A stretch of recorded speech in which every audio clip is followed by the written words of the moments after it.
కొరింథీయులకు రాసిన మొదటి పత్రిక 11వ అధ్యాయము 22 నుండి 32 వరకు మనం మార్చి చదువుదాం. క్షమించండి, 23 నుంచి చదువుదాం.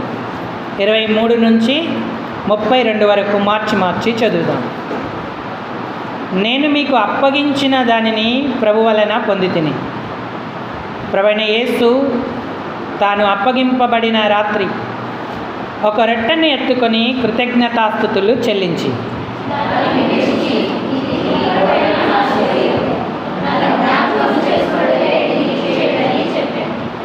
మీ నీరసం చూస్తుంటే మీరు టిఫిన్ చేసి వచ్చినట్టుగా అనిపించట్లేదు.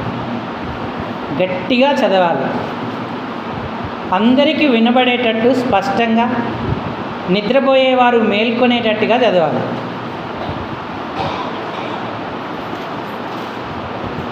ఆ ప్రకారమే భోజనమైన పిమ్మట ఆయన పాత్ర ఎత్తుకొని, ఈ పాత్ర నా రక్తం వలన క్రొత్త నిబంధన, మీరు దీనిలోనిది త్రాగినప్పుడెల్లా నన్ను జ్ఞాపకం చేసుకున్నట్టుగా దీన్ని చేయడని చెప్పాను.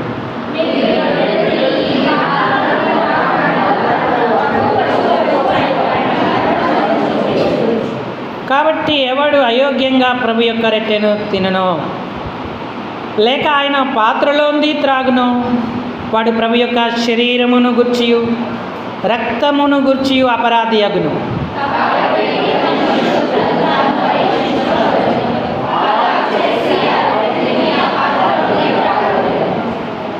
ప్రభువు శరీరమని వివేచింపక తిని త్రాగువాడు తనకు శిక్షావిధి కలుగుటకే తిని త్రాగుచున్నాడు.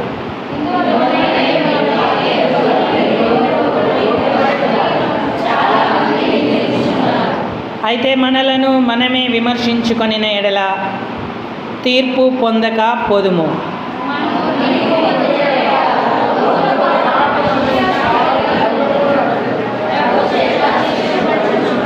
అలాగనే కీర్తనలు 32,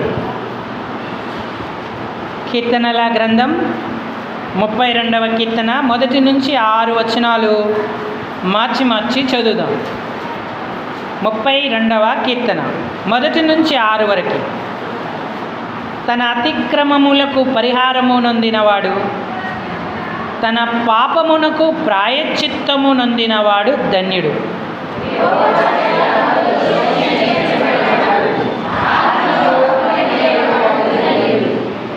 నేను మౌనినయ్యుండగా దినమంతయు నేను చేసిన నా అర్థ ధ్వని వలన నా ఎముకలు క్షీణించినవి.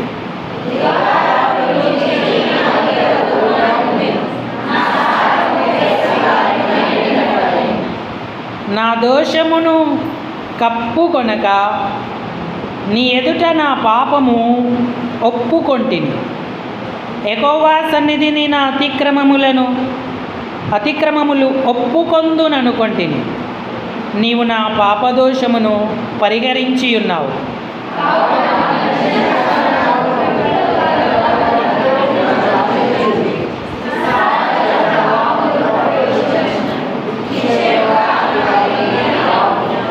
చాలండి. చదువుకున్న ఈ లేఖన భాగం చేరిరాగలిగిన మన హృదయాలకు ప్రభు యొక్క రక్తదేహాలలో యోగ్యంగా పాలు పొందు నిమిత్తమై హెచ్చరికగా, పురికొల్పుగా, ఆశీర్వాదకరంగా, దీవెనకరంగా ప్రేమగల దేవుడు చేయునుగాక. ఆమేన్. ప్రభు ప్రజలారా, ప్రభువునందున్నటువంటి ప్రియమైన వారులారా, మన ముందుంచబడినటువంటి దేవుని రక్తదేహాలలో యోగ్యముగా పాలు పొందుటకు దేవుడు కొన్ని సూచనలు లేదంటే నియమాలను మనకు అనుగ్రహించాడు.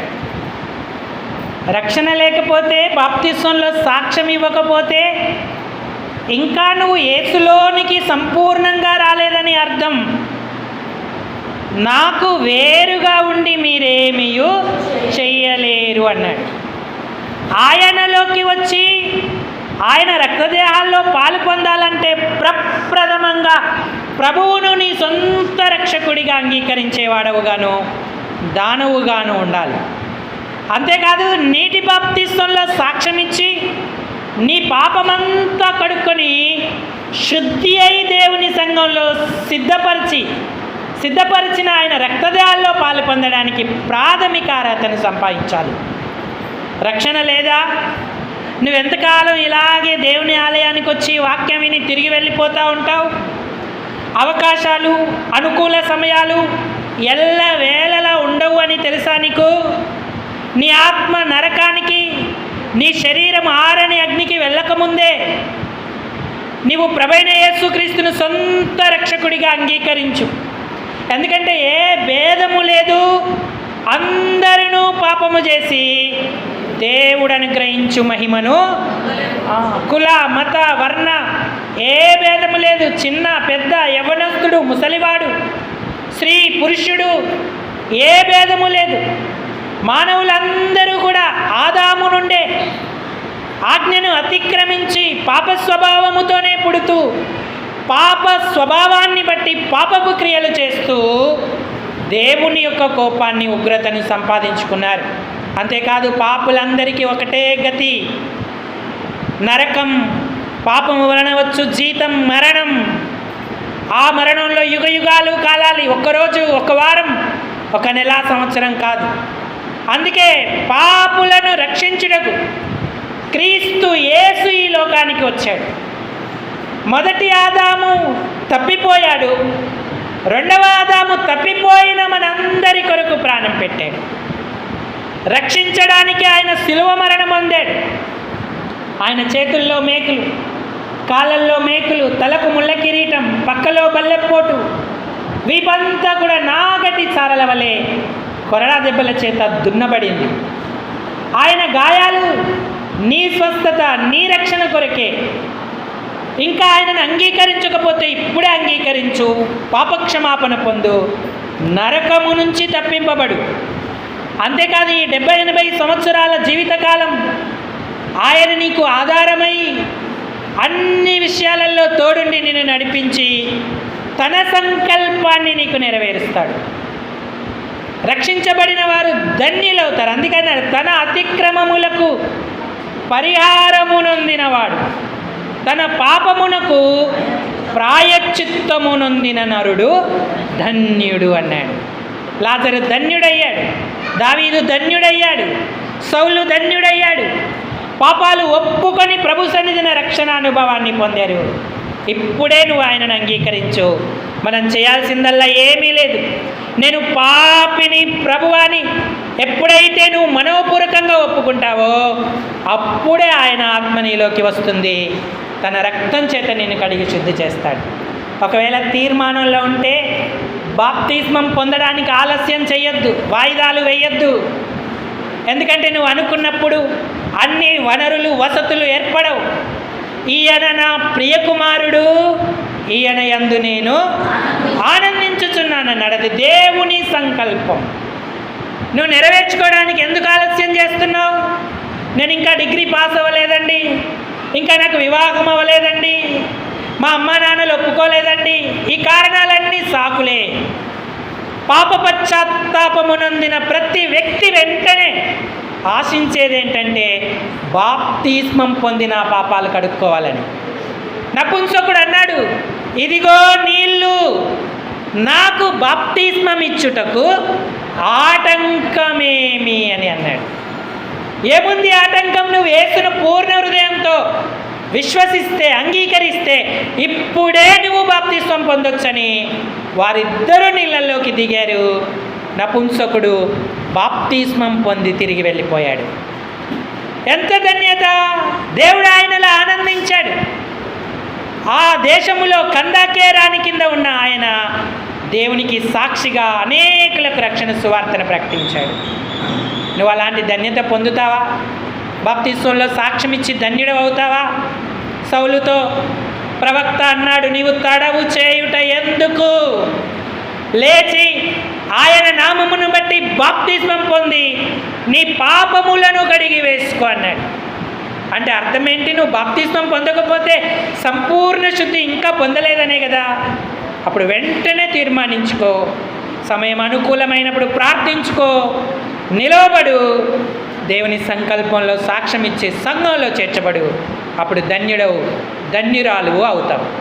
అంతేకాదు రక్షించబడి బాప్తిస్మం పొందుకొని ప్రభు యొక్క రక్తదేహాల్లో పాలు పొందుతున్న వారందరూ కూడా ఎంతో మెలకువగా, ఎంతో జాగ్రత్తగా తమ ఆధ్యాత్మిక జీవితాన్ని గడిపేటువంటి వారిగా ఉండాలి. నేను రక్షణ పొందానుగా, బాప్తిస్మం తీసుకున్నానుగా, ఇక నాకేం ఆటంకమని రక్తదేహాల్లో పాలు పొందడానికి వీలు లేదు. ప్రతి మనుష్యుడు తనను తాను పరీక్షించుకొనవలేను అన్నాడు.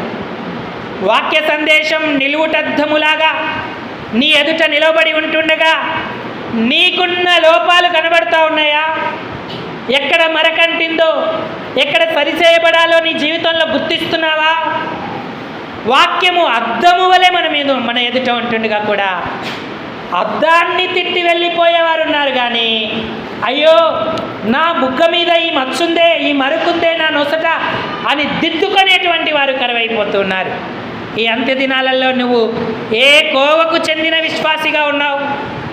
వాక్యాన్ని బట్టి సరిచేసుకొని, దిద్దుకొని, హెచ్చరిక పొంది నీ ఆధ్యాత్మిక జీవితాన్ని దేవుని వాక్యానుసారంగా నిలవబెట్టుకుంటున్నావా? అయోగ్యంగా పాలు పొందేవారిని అన్నాడు ఆయన. ఎవడు అయోగ్యంగా రొట్టె తింటాడో, ఎవడు అయోగ్యంగా ఆ పాత్రలోంది తాగుతాడో వారు అపరాధి అగును అన్నాడు. 1 కొరింథీ 11:27 సాయం చేయండి. భోజనమైన పిమ్మట ఆయన పాత్రను ఎత్తుకొని, ఈ పాత్ర నా రక్తం వలనైన క్రొత్త నిబంధన,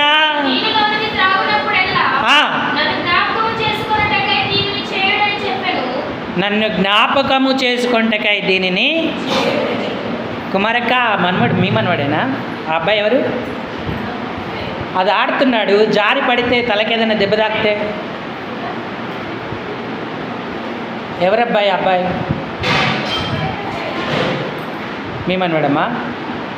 పంపితే సండే స్కూల్కు పంపించండి, లేదంటే దగ్గర పెట్టుకొని చూసుకోండి. అక్కడ నుంచి జారి పడితే బాప్తిస్మం ట్యాంకులో పడతాడు, తలకో చెయ్యికో దెబ్బ తాకితే ఎలా ఉంటుంది? చిన్న చరణం పాడుకుందాం. వాక్యమును యాకోబుకు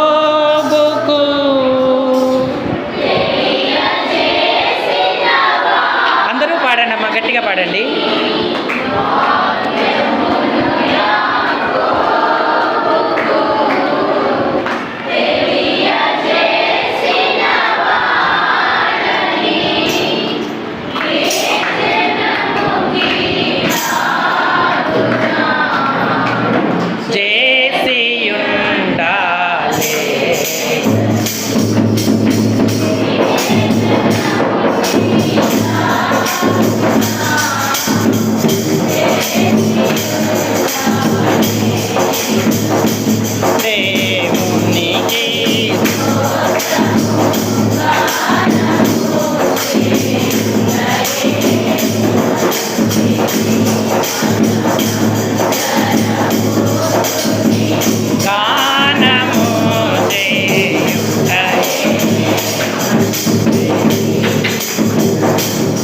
చాలండి. ఎక్కువ విషయాలు నేను మీతో మాట్లాడాను, కానీ ముఖ్యమైన 3 సంగతులను ఈరోజు పరిశుద్ధాత్మ దేవుని ప్రేరణ వలన మీతో చెప్పాలని ఆశపడతా ఉన్నాను. 32వ కీర్తన 2వ వచనం ఒకరు సహాయం చేయండి. యెహోవా చేత నిర్దోషి అని ఎంచబడినవాడు, ఆత్మలో కపటము లేనివాడు ధన్యుడు అన్నాడు. యాకోబు ఇశ్రాయేలు అయ్యాడు. యాకోబు పాత రోత స్వభావమునకు సూచన. యాకోబు అనే పేరునకు మోసగాడు అని అర్థం. కానీ అతడు మారి ఇశ్రాయేలను పేరును దేవుని చేత పెట్టబడిన వాడిగా అయ్యాడు. ఇశ్రాయేల్ అంటే శుద్ధ హృదయుడు లేదా రాజకుమారుడు అని అర్థం. యెహోవా చేత నిర్దోషి అని ఎంచబడినవాడు ఆయన. ఆత్మలో కపటము లేనివాడు అన్నాడు. అందుకే ఇశ్రాయేలు ధన్యుడయ్యాడు. ఓ ఇశ్రాయేలు, నీదు భాగ్యము ఎంత గొప్పది! యెహోవా రక్షించిన నిన్ను పోలినవాడు ఎవడు అన్నాడు. దేవుడు ఇశ్రాయేలీయుల ఎడలను, శుద్ధ హృదయుల ఎడలను దయాళుడై ఉన్నాడు అని రాయబడి ఉంది. అంతేకాదు, ఆయన ఇశ్రాయేలు చేయు స్తుతుల మీద ఆసీనుడై ఉన్నాడని దేవుని వాక్యం సెలవిస్తూ ఉంది. మరి ఇశ్రాయేలుకి ఎంత ధన్యత దేవుడిచ్చాడు. మనం అందరం ఒకప్పుడు యాకోబులమే. అయితే ఇప్పుడు కూడా యాకోబులుగా ఉండొద్దు. రక్షించబడిన వారు ఇప్పుడు ఇశ్రాయేల్ అవ్వాలి. ఇశ్రాయేల్ అంటే ఆనాడు అక్షరార్థంగా ఆయన ఇశ్రాయేల్గా ఉన్నాడు. ఈనాడు మనము ఆత్మీయ ఇశ్రాయేల్గా ఉండాలి. ఒక కోణంలో చెప్పాలంటే యాకోబు భూ సంబంధమైన ధన్యత కంటే ఆత్మ సంబంధమైన ధన్యత కలిగిన ఇశ్రాయేలే ఇంకా గొప్ప ఆధిక్యత నొందినవాడని అర్థం. అయితే ఇశ్రాయేలీయుడు తమ ఆధ్యాత్మిక జీవితంలో 3 అవలక్షణాలను కలిగి ఉండకూడదు. బల్లలో పాలు పొందబోయే ముందు ఒకవేళ మనలో ఇవి ఉంటే మనల్ని మనం సరిచేసుకొని ఆయన సత్యమందు ప్రతిష్ఠింపచేయబడే వారంగా, యోగ్యంగా పాలు పొందే వారంగా ఉండాలి. మొట్టమొదటి అవలక్షణం ఏంటంటే కపటం ఉండకూడదు. ఆత్మలో కపటము లేనివాడు ధన్యుడు అన్నాడు. నిజమైన ఇశ్రాయేలును కపటము లేనివాడే. ఇశ్రాయేలీలైనంత మాత్రాన అందరూ ఇశ్రాయేలీయులు కారు అన్నాడు దేవుడు. యూదులైనంత మాత్రాన అందరూ యూదులు కాదు. క్రైస్తవులైనంత మాత్రాన అందరూ క్రైస్తవులు కారు. ఇశ్రాయేలీయులు లేదా శుద్ధ హృదయులు, ఇంకా చెప్పాలంటే ఆత్మలో కపటము లేనివాడే క్రైస్తవుడు, ఆత్మీయమైన ఇశ్రాయేలీయుడు. మొదటి యోహాను పత్రిక, సువార్త, యోహాను సువార్త 1వ అధ్యాయము 47వ వచనం సాయం చేయండి. యేసు నతానియేలు తన యొద్దకు వచ్చుట చూచి, ఇదిగో ఇతడు నిజముగా ఇశ్రాయేలీయుడు. ఆమేన్. ఇతని యందు ఏ కపటము లేదని అతని గూర్చి చెప్పెను. నిజంగా ఇశ్రాయేలీయుడు. అందరు ఇశ్రాయేలీలే, కానీ అందరిని గురించి ప్రభువు ఈ మాట అనలేదు. నతానియేలు గురించి అంటున్నాడు, ఇతడు నిజముగా ఇశ్రాయేలు, ఇతని యందు ఏ కపటము లేదు అన్నాడు. కపటం అంటే ఏంటి? మనసులో ఒకటి ఉంచుకొని బయటికి ఒకలా మాట. మనసులో షెకెము రాజ కుమారుని మీద యాకోబు పిల్లలందరికీ కూడా కోపం ఉంది. వాడు మా చెల్లెలి పక్షంగా ఈ విధంగా చేయొచ్చునన్న పగ ఉంది. కానీ తండ్రి పెద్దలు వచ్చినప్పుడు సమాధానంగా మాట్లాడి మా నిబంధన గైకొనుమని వానికి చెప్పి నిబంధన గైకొన్న తర్వాత వారి మీద పడి అందరినీ చంపేశారు. కపటముగా ప్రత్యుత్తరం ఇచ్చిరి అన్నాడు. లోపల ఒకటి ఉంచుకొని బయటికి ఒకటిగా చేయడమే కపటం. అది ఇశ్రాయేలీల తత్వం కాదు. నిజంగా ఇశ్రాయేలీలు ఎవ్వరూ కపటంగా ఉండకూడదని దేవుని ఉద్దేశం. ఒకవేళ బలలో పాలు పొందబోతున్న మనలో అలాంటి స్థితి ఏమైనా ఉందా? లోపల కోపం పెట్టుకొని పైకి వందనాలు సమాధానంగా మాట్లాడుతున్నామా? లోపల నాశనం కావాలని ఆలోచిస్తూ బయటికి మాత్రం మీరు బాగుండాలి, మీకు చాలా శుభాకాంక్షలు, వందనాలు అని చెప్తున్నామా? ఇలాంటి తత్వం మనలో ఉంటే దేవుడు హర్షించడు. ఆత్మలో కపటము లేనివాడే ధన్యుడు. ఆ కపటం ఉంటే మన ఆశీర్వాదాలను మనం కోల్పోయేటువంటి వారంగా ఉంటాం. ఇది మొదటి అవలక్షణం. ఇశ్రాయేలుకి ఇది ఉండకూడదు. ఇక రెండవ అవలక్షణం ఏంటంటే హృదయములను వారు కఠినపరుచుకుంటారు. ఆ కఠినపరుచుకునే తత్వము ఇశ్రాయేలుకు ఉండకూడదు. ఇశ్రాయేలు విరిగి నలిగి మెత్తని హృదయంతో ఉండాలని దేవుడు కోరుతా ఉన్నాడు. హెబ్రీయులకు రాసిన పత్రిక 3వ అధ్యాయం 8వ వచనం. హెబ్రీ పత్రిక 3:8. మీరాయన శబ్దము వినిన ఎడల కోపము పుట్టించినప్పటి వలె మీ హృదయములను కఠినపరచుకొనకుడి అన్నాడు. కఠినపరుచుకొనకండి. ఇశ్రాయేలీయుడు కఠినుడుగా ఉండకూడదు, కనికరము గల వారిగా ఉండాలి అంటూ ఉన్నాడు. ఈనాడు మనలో కపటం లేదా కఠినత్వం ఉంటే దేవుని యొక్క రక్తదేహాలకు యోగ్యముగా ఎంచబడం. ఫరో ఎన్ని సూచనలు జరిగినా, ఎన్ని అద్భుతాలు జరిగినా తన హృదయమును కఠినపరచుకొనేను అని రాయబడి ఉంది. ఇశ్రాయేలీలు కూడా అంతే. అరణ్య యాత్రలో మన్నా కావాలి, ఆహారం కావాలంటే మన్నా గుమ్మరించాడు. దాహానికి నీళ్లు కావాలంటే బండను చించి నీళ్ళు ఇచ్చాడు. మాంసం కావాలంటే పూరేళ్లను రప్పించాడు. పగలెండ దెబ్బ, రాత్రి వెన్నెల దెబ్బ తగలకుండా కాపాడాడు. క్రిమి కాటకాలు, విషపురుగులు ఏవి ఆ భీకర అరణ్యములో వారికి హాని కలిగించకుండా దేవుడు కాపాడుతూ వచ్చాడు. కానీ ఇశ్రాయేలీలు ఎన్ని సూచక క్రియలు చేసినా వారు తమ హృదయాలను కఠినపరుచుకుంటూ వచ్చారు. ఈనాడు మనం అలాంటి స్థితిలో ఉన్నామా?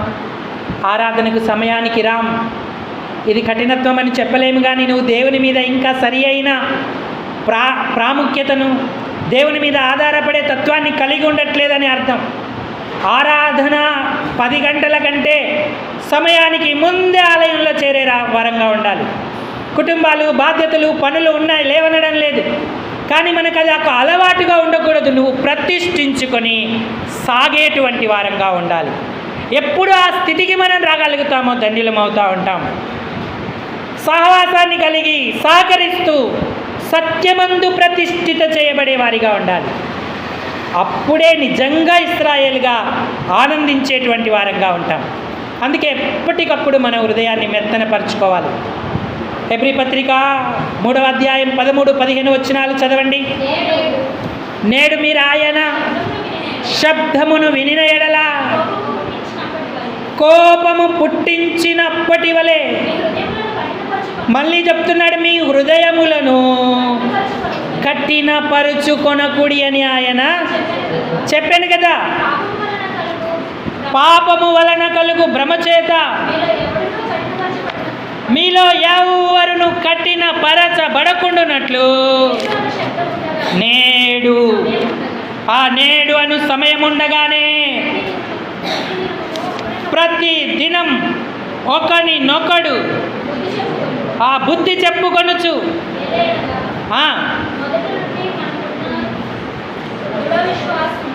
అంతం వట్టుకు చేపడదుము అన్నాడు. అంటే ఏ రోజుకు ఆ రోజే మన కఠిన హృదయాన్ని విడిచిపెట్టి మెత్తని హృదయాన్ని మనం పొందాలి. ఎందుకంటే పాపము భ్రమ కలిగించి మన హృదయాలను కఠినపరుస్తుంది. అందుకే ఇశ్రాయేలీలు అనేకులు రాలిపోయారు. ఇశ్రాయేలీలకు 2 అవలక్షణాలు ఉన్నాయి కఠినపరచుకోవడానికి. మొట్టమొదటిది ఏంటంటే వారు గ్రహించరు. ఏంటి అనే విషయాలు గ్రహించరు. వాళ్ళు అనుకున్నదే సత్యం అనుకుంటారు. రెండవది కృతజ్ఞత కలిగి ఉండరు. అందువలననే వారి జీవితాలు కఠినమైపోతూ ఉన్నాయి, హృదయాలు కఠినమైపోతున్నాయి, సత్యాన్ని సంపాదించుకోలేకపోతున్నారు. ఈనాడు మనం అలా స్థితిలో ఉన్నామా? సామెతలు 28:13-14 కూడా చదవండి. సామెతలు 28:13-14. అతిక్రమములు దాచిపెట్టువాడు వర్ధిల్లడు, వాటిని ఒప్పుకొని విడిచిపెట్టువాడు కనికరము పొందును అన్నాడు. నిత్యము భయము కలిగి ప్రవర్తించేవాడు ధన్యుడు. హృదయాన్ని కఠినపరుచుకొనివాడు కీడులో పడును అన్నాడు. కీడు ఎలా వస్తుంది? మన హృదయ కాఠిన్యాన్ని బట్టే. కీడులన్నీ దూరం అవ్వాలంటే మనలో కపటం ఉండకూడదు, రెండవది కాఠిన్యము ఉండకూడదు, కఠినత్వం ఉండకూడదు. ఇక మూడవది చివరిది అపోస్తలుల కార్యాలు 11వ అధ్యాయం 12వ వచనం. అపోస్తలుల కార్యాలు 11:12. అప్పుడు ఆత్మ నీవు భేదం ఏమీయు చేయక వారితో కూడా వెళ్ళుమని నాకు, ఇది పేతురు చెప్పిన మాట. కొర్నేలి ఇంటి వారి రక్షణ కొరకు నీవు కొర్నేలి ఇంటికి వెళ్ళి సందేహింపకుండా వాక్యాన్ని చెప్పు అని పేతురుతో దేవుడు అన్నాడు. పేతురు కొర్నేలి ఇంటికి వచ్చాడు, వాక్యం చెప్పాడు, అందరూ రక్షించబడ్డారు. ఎందుకంటే ఆ దినాలలో పేతురు యూదుడు, కొర్నేలి అన్యుడు. అందుకని కొర్నేలికి ముందుగానే దేవుడు చెప్పాడు పేతురుని పిలిపించుకోమని. పేతురు దగ్గరికి మనుషులను పంపినప్పుడు ఒకవేళ పేతురు వెళ్ళడేమో అని చెప్పి తన ఆత్మచేత పేతురుతో దేవుడు మాట్లాడాడు. నీవు భేదము ఏమీయూ చేయక ఆ కొర్నేలి ఇంటికి వెళ్ళి వారికి వాక్యం చెప్పు, వారు రక్షణ పొందుతారు అన్నాడు. కేవలం వాక్యం చెప్పడానికే కాదు, క్రైస్తవ విశ్వాస జీవితంలో ఒక నిజమైన ఇశ్రాయేలీయుడు, క్రైస్తవుడు లేదా ఆత్మీయ ఇశ్రాయేలీయుడు భేదమేమీయూ చేయడు. ఏ విషయంలో చేయడు. హోదాల భేదం మనకు ఉండొద్దు, కుల భేదం మనకు ఉండొద్దు, ప్రాంత భేదం మనకు ఉండొద్దు, సావాస భేదం మనకు ఉండొద్దు. రక్షించబడిన ప్రతి బిడ్డను దేవుని ప్రేమతో ప్రేమించాలి. మనందరం ఒక్క కుటుంబములాగా ఉండాలి. హోదాలు, అంతస్తులు, బట్టలు, రకరకాలైన వాటిని చూసి స్థాయిలను బట్టి నువ్వు భేదము చూపిస్తే నువ్వు ఇశ్రాయేలీయుడవు కాదు. ఆయన రక్తదేహాల్లో పాలు పొందడానికి నీకు అర్హత లేదు. నువ్వు కఠినపరచబడుకొని పొందితే అపరాధములో పడతావు, కీడులో పడతావు, నష్టపడతా ఉంటావు. కాబట్టి ఇలాంటి అవలక్షణాలు మనలో పెంపొందించుకుంటున్నామా, లేక ఇశ్రాయేలుగా మారడానికి మన స్వభావాన్ని దిద్దుకుంటున్నాం? ఆయన సత్యమందు ప్రతిష్ఠించబడుతున్నామా? ఆత్మలో కపటము లేనివాడు ధన్యుడు, ఆత్మలో కఠినత్వము లేనివాడు ధన్యుడు, ఆత్మ ద్వారా భేదము చూపించని వాడు ధన్యుడు. పేతురే భేదం చూపించాలి. అలాంటి పేతురు దేవునికి లోబడి ఆయన మాట ప్రకారంగా నడిచాడు. ఈనాడు సాంఘిక విషయాలు, ఆత్మ సంబంధమైన విషయాలలో మనం ఎలా ప్రవర్తిస్తూ ఉన్నాం? దేవుని ఏర్పాటును నెరవేర్చుకుంటున్నామా? రక్తదేహాలు ముందున్నాయి. ఆయన రక్తము, దేహము ఎంత విలువైనదో తెలుసా? నువ్వు నిజంగా రక్షించబడి ఉంటే, మారు మనసు నిజమైనదైతే, నీ బాప్తిస్మం నిజమైనదైతే మారడానికి, సరి చేసుకోవడానికి చూసి అప్పుడు ఆయనలో పాల్పొందు. నీ ద్వారా దేవుడు కార్యాలు చేస్తాడు. అనేక ఆత్మల ఆలయానికి తీసుకొస్తాడు, పరిశుద్ధులను పరిపూర్ణులను చేస్తాడు, ప్రార్థనలు ఆలకిస్తాడు, గొప్ప క్రియలను జరిగిస్తూ ఉంటాడు. ఇశ్రాయేలీయులు ఎంత ధన్యులయ్యారు! వారిని ఆశీర్వదించినంతగా భూలోకంలో ఏ జనాంగాన్ని ఆయన ఆశీర్వదించలేదు. వారే దేవుని నామాన్ని మహిమపరచగలిగారు. కాబట్టి ప్రియులారా, యాకోబులాగా అలాంటివన్నీ మనలో పెట్టుకోకూడదు. మోసం, కపటం, కఠినత్వం, భేదం అవన్నీ తీసేసుకోవాలి. ఇశ్రాయేలు అవ్వాలి. ఇశ్రాయేలు అవ్వాలంటే కష్టమే అండి. నా వైపు చూడు, ఇశ్రాయేలు అవ్వాలంటే కష్టమే. ఇశ్రాయేలుని గురించి దేవుడు ఏమన్నాడంటే చూడండి, ఆది కాండము ఆడ మాట మనకు కనబడుతుంటుంది. పెనియేలులో దేవుడు ఆయనతో ఏమన్నాడు? ఆది కాండము 32వ అధ్యాయము 27, 28 చదవండి. అవును,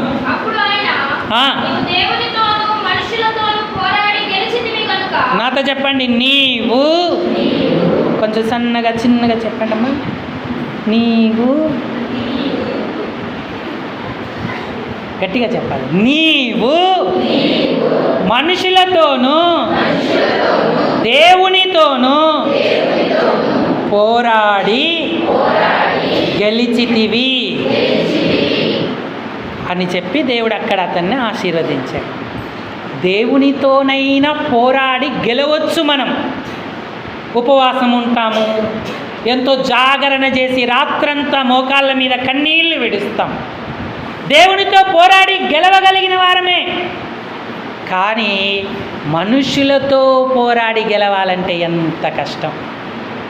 ఎదిరింటోళ్ళు, పక్కింటోళ్ళు, అన్నదమ్ములు, బంధుమిత్రులు, స్నేహితులతో పోరాడి పోరాడి పోరాడి ఓడిపోతూ ఉంటాం, అలసిపోతూ ఉంటాం, విసుగుదల చెందుతూ ఉంటాం. కానీ ఇశ్రాయేలు దేవునితో పోరాడి గెలిచాడు, మనుష్యునితో పోరాడి గెలిచాడు. పోరాడాలి మనం. ఎందుకు మనుషులతో పోరాడాలి అంటే, మనుషులలో ఉన్న స్వాభావికమైనటువంటి పాప స్వభావాన్ని బట్టి, పాపము వలన కలుగు భ్రమను బట్టి లోకాన్నే ప్రేమిస్తారు. వద్దు అన్న పనే చేస్తారు, ఇది దేవుని చిత్తం కాదు అన్నదే చేస్తారు. అలాంటి వారికి సత్యాన్ని చెప్పడానికి మనం ఎంతో పోరాడాలి. అంధకార శక్తుల ప్రభావం, దురాత్మల కార్యాలు వారిలో ఉంటాయి. ఏం కాదులే, ఏమవ్వదులే అనుకుంటూ ఉంటారు. అలాంటి వారికి సత్యాన్ని తీసుకురావడానికి మనం పోరాడుతా దేవుని ఏర్పాట్లోకి రావాలి. పౌలు బుద్ధి చెప్పాడు, పోరాడాడు, ప్రయాసపడ్డాడు. అందుకే ఆత్మలను సంపాదించగలిగిన వాడిగా ఉన్నాడు. కొలస్సీ పత్రికలో అంటాడు, ఆయనకున్న గురి ఆ దర్శనాన్ని బట్టి ఒక్కరిని కాదు, మనుషులందరినీ, ప్రతి మనుష్యుణ్ణి ఆయన ఎదుట నిలవబెట్టాలి. కొలస్సీ పత్రిక 1వ అధ్యాయం 28వ వచనం చదవండి. ప్రతి మనుష్యుణ్ణి క్రీస్తు నందు సంపూర్ణునిగా, అంటే రక్షణ లేకపోతే రక్షణ ఏర్పాటు చెప్పి, రక్షించబడితే బాప్తిస్మం తీసుకోమని చెప్పి, బాప్తిస్మం పొందితే సంఘ సావాసంలో నిలిచి ఉండమని చెప్పి, సంఘ సావాసంలో నిలిచి ఉంటే ఆయనకు ఆయాసకరమైనవి ఏవేవి ఉన్నాయో అవన్నీ విడిచిపెట్టు, దిద్దుకో, అది తప్పు, ఇది ఒప్పు అని వారికి ఎన్నో విషయాలను బోధిస్తూ సంపూర్ణునిగా చేసి ఆయన ఎదుట నిలువబెట్టవలెనని సమస్త విధములైన జ్ఞానముతో ప్రతి మనుష్యునికి బుద్ధి చెప్పుచున్నానన్నాడు. ప్రతి మనుషునికి బోధించుచున్నానన్నాడు. ఇంకా పోరాడుచున్నాను అన్నాడు. 2వ అధ్యాయంలో గమనిస్తే, మీ కొరకు, లవదికీయ వారి కొరకు, శరీర రీతిగా నా ముఖము చూడని వారందరి కొరకు నేను ఎంతగా పోరాడుచున్నాను అన్నాడు. కొరింథీ పత్రికలు అన్నాడు, ప్రయాసపడుతున్నాను అన్నాడు. జాగరణతో, ఉపవాసాలతో, రాత్రింబగళ్ళు సముద్రంలో ఓడపలిగి, చలితో, దిగంబరత్వముతో, కపట సహోదరుల వలన కలిగే శ్రమలలో, అన్నిట్లలో మీ కొరకు ప్రయాసపడుతున్నాను. మీరు స్థిరపడితిరా, మేము బ్రతికినట్టే అని సాక్ష్యం ఇస్తా ఉన్నాడు. ఎంత ప్రయాస! ఈనాడు క్రైస్తవ సంఘముగా, దేవుని పిల్లలుగా మనకు అలాంటి భారం, అలాంటి స్థితి మనం కలిగి ఉన్నామా? ఇంకా కపటముతో, కఠినత్వముతో, భేదముతో బ్రతికితే నిత్య రాజ్యానికి ఎలా వెళతావు? ఎలా సంపాదించుకుంటావు? తెలియని వాళ్ళు అనేకులు ఉన్నారు. దేవుడు నీకు తెలియజేస్తున్నాడు. నువ్వు దిద్దుకోకపోతే ఈ రక్తమాంసాలు నీకు అయోగ్యంగా పరిగణించి అపరాధంలో పడతావు. హృదయాన్ని కఠినపరచుకోకుండా అయా నా నిజ స్థితిని నేను ఒప్పుకొని యోగ్యంగా పాల్పొందడానికి సాయం చేయండి. ప్రభుని అడుగుదాం. ఈ తలంపులను దేవుడు దీవించునుగాక. అందరూ తలలు వంచి కళ్ళు మూసుకోండి. మనం ప్రార్థనలోకి వెళ్తాం.